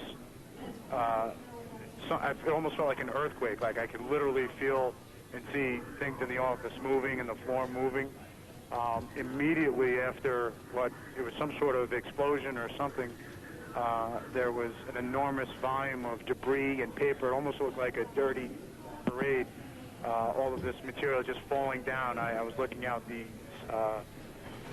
south side of One World Trade, and everybody in the office was kind of screaming, kind of gathering in the middle, and I went to the window, and I immediately saw one woman who appeared to be motionless, laying on the roof of a lower building next to me. At that point, everybody started to gather their things. They were trying to evacuate people down the stairwell. And did the electricity go out in the building? The lights flickered a couple of times, and then it was weird. It was kind of like there was one sort of rush, and then shortly after that, there was another one. I don't know if it was maybe the other tower or if it were elevators in the inside. Sort of just dropping to the floor. Are you aware that one of the Twin Trade Towers has now collapsed on itself? Yeah, I'm about probably 5 blocks from there on the corner of Greenwich and Warren. And as we looked at it on the screen here, Dennis, we could see the smoke from this collapse just billow forward through the lower blocks of Manhattan. Did you have a sense of that? Completely. I was at that point. I'm a little bit northwest, certainly north, maybe to the west side of Tower 1, and I was trying to get to Broadway. My wife works on the other side of downtown here, and I'm still trying to get there. But the smoke, I couldn't see. It was a wall of smoke, and if you were in it, you couldn't see. If you were out of it, you could just see the wall of smoke. It was, how never difficult? seen anything. I'm sorry for interrupting. How difficult was the evacuation? I'm sorry, say that again, Peter? How difficult was it to evacuate the building from, at least from the 30? There were 110 stories in the building. I would say that it wasn't extremely difficult. It was just slow going down a somewhat narrow stairwell. If there was any sort of people who weren't able to move quickly, then it literally slowed down or stopped everybody. I was on 36, so it wasn't too terrible. When I got down to the 15th or 12th floor or so, There was water coming in from the doors, you know, kind of at our feet level. And then it just was a waterfall down continually down all of the stairs, probably, you know, in some cases 3-4 inches deep. At that, sirens and alarms were going off, and then people started to get a little frantic there. Dennis, thank you very much. Okay, I really appreciate you calling in. You're very Dennis welcome. Krause, who works or did work on the 36th floor of the World Trade Center in this particular tower, which is still standing. There's only one of the trade towers now standing, the other having collapsed on itself not long ago. All of the federal office buildings in Washington have now been evacuated. All federal buildings in Washington have now been evacuated. All aircraft in the skies over the United States have been ordered to land at the nearest airport. All aircraft on the ground intending to go anywhere have been ordered not to take off. Because the country, this is the Pentagon, because we've just seen a moment ago that at least one portion of one side or building at the Pentagon itself has actually collapsed. And as we warned you, the whole business of responsibility, claiming of and naming responsibility would be complicated. And now we've, from the Middle East, a senior official from the Democratic Front for the Liberation of Palestine has denied any involvement, any connection to a double plane crash on the World Trade Center. It was, in fact, earlier on an anonymous caller who had called Abu Dhabi television to say that the DFLP was responsible. So for today, we'll put aside as best we can on trying to understand who did it, just knowing somebody who did it. Now, one of the planes that crashed into the World Trade Center was as we said some while ago, American Airlines Flight 11 from Boston to Los Angeles. That has now been confirmed by the airline itself, or at least by their spokesperson, Lori Bassani. It was a Boeing 767. It would, under normal circumstances, if it were full, carry about 160 passengers, including 2 pilots, 9 or 10 crew, but we have no idea yet whether or not the plane was heavily loaded or not. Peter, big concern now from the scene that the Northwest Tower, the one remaining standing, is leaning and buckling in the northwest corner. They're moving back the mobilization areas, and they're cordoning off the area in a much wider zone now, because obviously they are now concerned about the possibility of a second collapse. I'm still desperately confused, John, about what may have caused the building to collapse. As you watch the videotape, it appeared to buckle from the middle, from the point of impact and collapse, which, not, you know, with no background in architecture, I don't know about the structural vulnerability, but as you see, debris starts to fall away. Then it cracks, and then it just goes straight down. And now they say that the other tower is leaning. If you look at some of the pictures, it appears to be on a slight angle to the right. They say the fire is also spreading downward now through the tower. And I think there's a real decision to make there. I have not been able to hear whether they're keeping people in there to fight that fire, or they're just leaving it empty to let the fire burn itself out, because they're going to have a real problem with people in there if it's in jeopardy. At the same time, New York firefighters have a reputation of staying until the very end, and if there are civilians in that building which need to be rescued, and clearly there are, then there's no way the emergency services, I can imagine, are going to pull out at this point. And if the elevators are disabled from that height, there's no fast way out. Precisely. 110 stories down, and this appears to have occurred, this occurred about 2/3 of the way up. ABC's John McWethy now confirms for us what we've had from an eyewitness, or he adds to our eyewitness, saying that a small plane heading north, which is exactly what our eyewitness a little earlier told us, exploded at the base of the Pentagon, at the base of one wing of the Pentagon. They evacuated everyone inside, and there was subsequent concern, which may have led to the FAA decision to ground everything, that there was concern that another plane might be inbound towards the Pentagon. And by grounding everything, of course, by ordering everything to be grounded on all radio channels to all aircraft that are flying in the area, It puts the military, Pierre Thomas confirmed for me, it puts the military in a position to take aggressive action, as the White House did when other aircraft have come close in the past. Absolutely, absolutely. What it allows them to do is to get a better sense of incoming. If you're ordering everything down, you're essentially clearing the sky so the Pentagon can see what's coming in. Another question that they have to look at here is whether any of these planes might have been laced with explosives to cause the additional collateral damage once the impact occurred. Yeah, these in every instance, well, I shouldn't say in every instance, certainly in the instance of the Pentagon, it looks more than a single aircraft just exploding on the ground. But again, we don't know precisely the size of the aircraft. We won't speculate on that. But Lisa Stark, who covers aviation for us, confirms that it was American Flight 11 to Los Angeles. There were 90 passengers and crew on board. And there was a second plane. Help me understand this now. So we believe that the two aircraft have flown into the trade towers. Both belonged to American Airlines. And they had both been hijacked, and there were 90 passengers and crew on the first plane and 60 passengers and crew on the second plane. That is if there's any doubt about that, someone please contradict me, but that is the report I am getting from our people who cover the Federal Aviation Administration and air travel in general, that there were two aircraft hijacked for this attack on the twin trade towers, now the single trade tower in New York City. And on the first, they were both flights to the West Coast from Boston, and the first one had 90 people and a crew on board, and the second had 60 passengers and crew on board. I beg your pardon. The second plane was not hijacked from Boston, but from Dulles Airport, we're being told, which of course is outside Washington, and we do not know if that was the... I'm going to make this absolutely clear because this reporting gets muggy. We've now reports of two planes from American Airlines, one from Boston, Flight 11 to Los Angeles, which we believe is one of the aircraft that went to the trade towers. We have a second plane, American Airlines Dulles to Los Angeles, with 60 passengers and crew, and that is certainly bigger than a small commuter aircraft, so it may also have been involved in the near thing. We'll do our best to hand that down as well.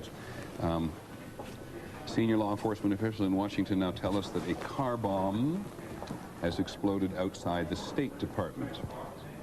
That's it's a report now from the Associated Press, about to confirm it with our own people at the State Department, though everybody in Washington has been evacuated from their buildings. But a car bomb has now exploded outside the State Department. And John Miller, I see you writing quite frantically on something else. It's at the scene now at the World Trade Center because of the concerns of the structural stability of the remaining tower. A temporary headquarters mobilization point triage center was set up at Stuyvesant High School, which is about 2.5 blocks up and slightly across the street. Now the concern is that if the building falls, if the second building falls, that it will be falling in that direction. So they are now evacuating their own command post and triage center, and they have to find an even further zone to move that to. Something that is striking about this today is that this is indicative of, with a car bomb at the State Department, a plane crash into the Pentagon, two planes designated to crash into each tower of the World Trade Center, bringing one down. It connotes the level of planning and sophistication and extreme logistical ability that probably makes this singularly the largest, most well-coordinated act of terrorism, not just in U.S. history, but probably in modern times. In modern times. Yeah, unprecedented. And every time you say that, I'm going to go immediately to Washington now, but every time you say that, I keep thinking of how we are told time and time and time again by the Pentagon and by the State Department that they know something's going on in the world today. They seem to have the problem at the North Tower, Peter. Let's look at the North Tower quickly. Seems to be coming down. Oh my God. The second tower.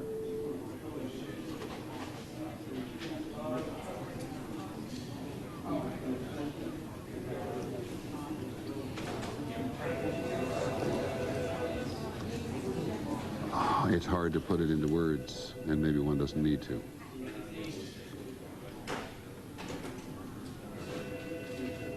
Both trade towers, where thousands of people work, on this day, Tuesday, have now been attacked and destroyed, with thousands of people either in them or in the immediate area adjacent to them.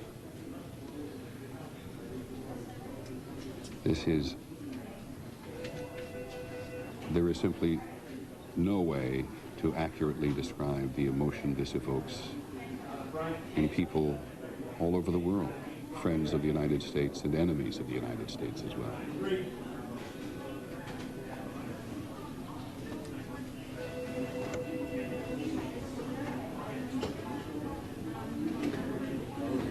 John Miller, very briefly, you said to us just a few minutes ago that this was their concern, that they thought after the first tower went that the second one was vulnerable. There was constant intelligence that terrorist organizations, and specifically that financed by Osama bin Laden, was trying to mount another series of attacks against the United States. Of course, they thought of the symbolic targets.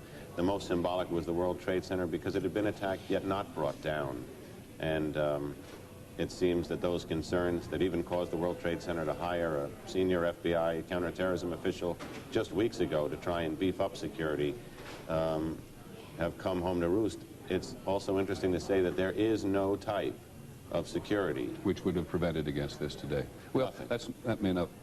I was going to say that may not altogether be true, because security operates in waves and concentric circles out around the world. Now we've lost the picture from there, so now we have it again. Well, wherever you are in the United States or in the world today, the landscape of New York City has just been changed. And one has to assume that thousands of lives have been extinguished. And it may be presumptuous to say thousands, but thousands of people work in these buildings, and given the difficulties of evacuating these buildings, where, as we've said several times, the elevators may not have been operating, and were not operating in at least one tower, tower number 2, the first one which is to go. That is the second attack on the southern tower, the first higher on this end of town, but both those towers have now gone. And here's a picture that doesn't exist anymore, because that's not a live picture anymore.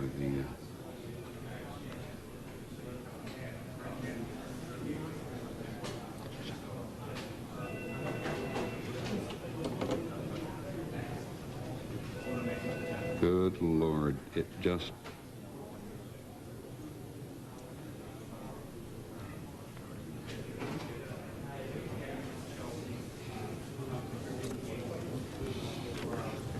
Now, can I ask where this picture is from? Do we know where this is? This is outside the World Trade Center. The sign indicates the approach to the Brooklyn Bridge. To the Brooklyn Bridge. So we're on West Street, approximately just north of Vesey Street there. And you can see the dust and debris. And this is I don't know if this is at an early stage or whether this is right now. It's at an early stage, because there in the distance you can see at least one of the towers still standing as people wander, many of them dazed. And look at the cell phones in their ears. This is, in a cell phone society, and it's certainly true in the Middle East, people on their cell phones all the time, seeking and offering reassurance to their families and their friends that something has happened. In Israel, and at least those who have them in the Palestinian territories these days, there's constant traffic on the cell phones, because there is such tension in the region, and such tension here today, which is extraordinary, that people wanting everywhere to reassure or find out about what has happened to those who are near and dear to them. One thing we should update for people listening, particularly in this area, who may have been worried, there was a concern that if this building... You mean in the New York City area? Yes. there was a concern if this building fell that it would land on the center they had set up at Stuyvesant High School, where the students were still there. The reports from Stuyvesant High School now are that everybody there is okay. Stuyvesant High School, the high school in the adjacent area, which the city and the state authorities set up to deal with the casualties that they could get out of the building or had occurred adjacent to the building. It is just clear that a lot of people, we do not know how many, got out of the building. And it is going to take time. It is going to take time. The New York City Office of Emergency Management, which monitors the city and all its vulnerable points, said when this whole thing began this morning, they could not get an immediate handle on precisely what was happening. And it was only, you've seen this before, this is a recording of precisely what happened when the second tower went down. And this is from a very long distance. This camera is located on the edge of the Hudson River on the West Side Drive up the western side of Manhattan. And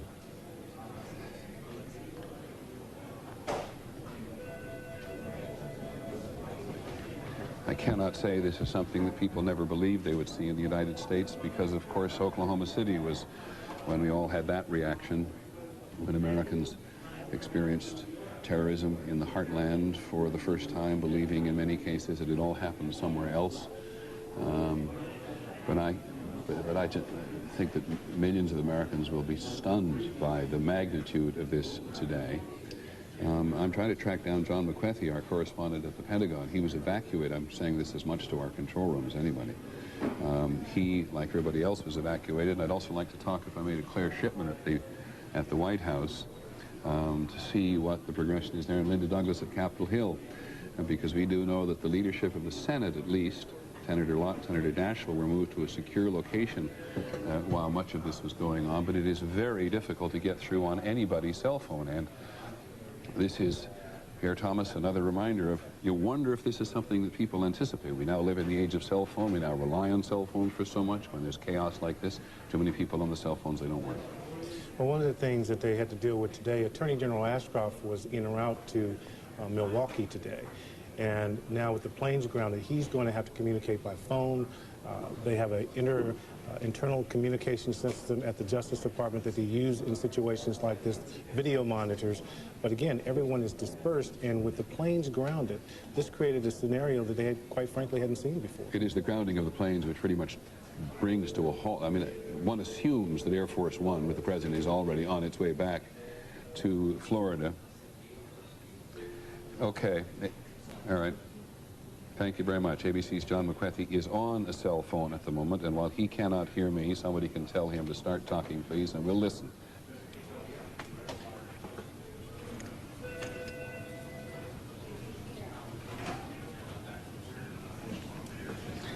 Okay, we'll try that again. Anytime John McWethy begins to talk and tell us what's happening at the Pentagon, or as much as he knows what's happening at the Pentagon, we will simply let him go. But it's just very difficult to get through on cell phones. Thousands of people trying to find out where their friends and their relatives are. Thousands of reporters, news organizations, city organizations, state organizations, federal organizations, trying to understand not only what happened today, which in some respects is secondary, but to get something done.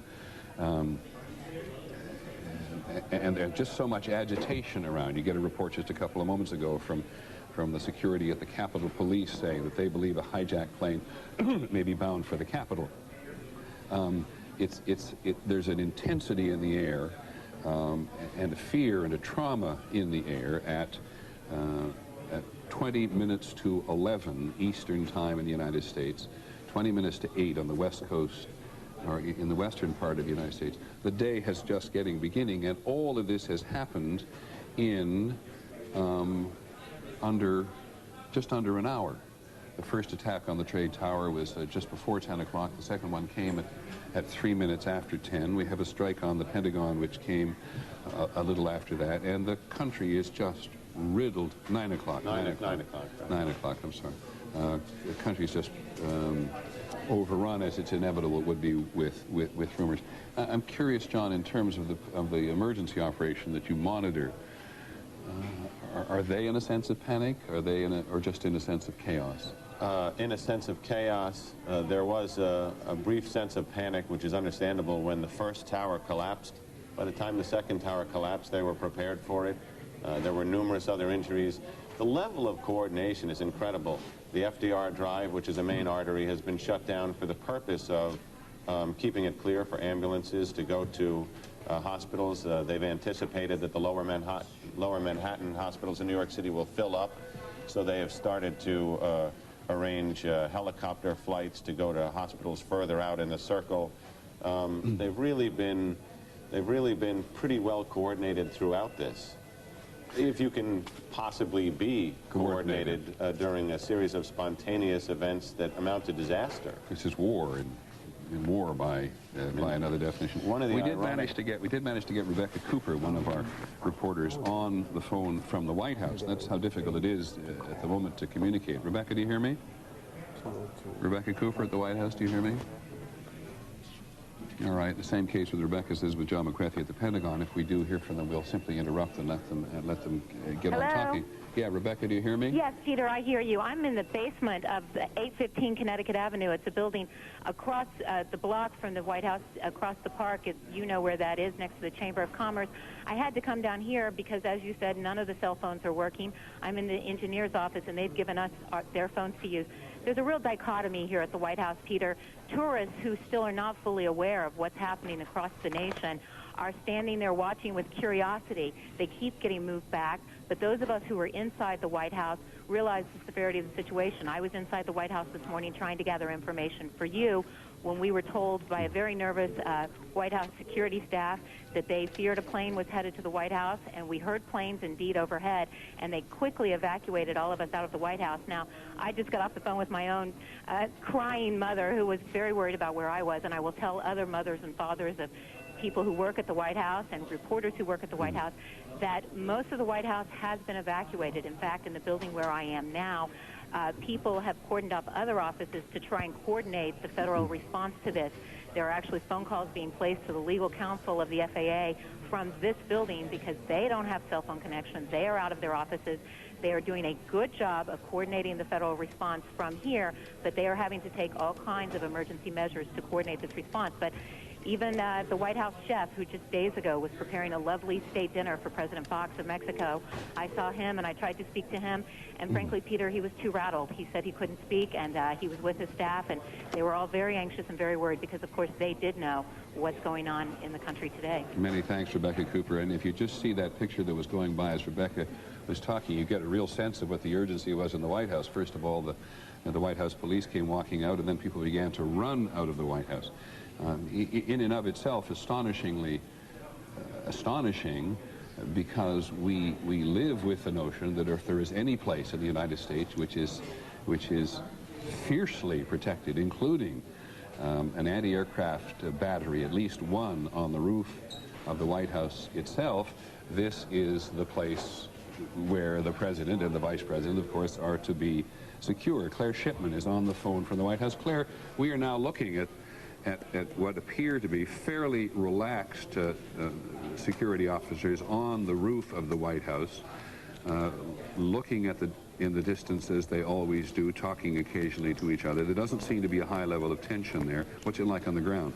Well, there's considerable tension on the ground, Peter. We are actually looking at a similar picture because we're across the street from the White House now in the Hay Adams Hotel. The entire area around the White House has been completely... Beautifully flawless skin you've always wanted. New Wonder Finish Foundation by Maybelline, New York.